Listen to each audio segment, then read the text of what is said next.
मरियम नवाज की जानिब से जारी की गई वीडियो में कई तजादात सामने आए। वो तजादात क्या है और मरियम नवाज के मुंह से सच कैसे निकल गया, आइए देखते हैं।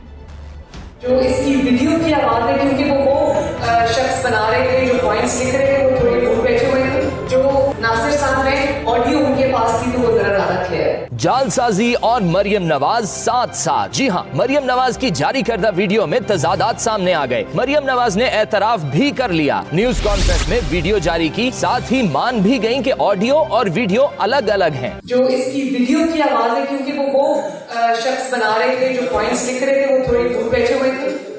जो नासिर साहब ने ऑडियो उनके पास थी तो वो जरा ज्यादा क्लियर है। यहाँ सवाल ये पैदा होता है, ऑडियो अलहदा से रिकॉर्ड करने की जरूरत क्यों पेश आई? क्या वीडियो और ऑडियो रिकॉर्ड करके नई वीडियो बनाई गई? ओरिजिनल जो वीडियो है जिसको बिल्कुल कहीं से कोई अनएडिटेड वीडियो आपको दे दी, अनएडिटेड ऑडियो, इसकी ऑडियो और वीडियो साइमल्टेनियसली बनी। मरियम नवाज की जालसाजी का ये कोई पहला वाकया नहीं। मरियम नवाज सुप्रीम कोर्ट में भी झूठ बोल चुकी हैं। मरियम नवाज का मशहूर जमाना कैलिब्री फॉन्ट खत अदालत में जाली साबित हो चुका, और तो और कतरी खत भी नून लीग को वापस लेना पड़ गया था।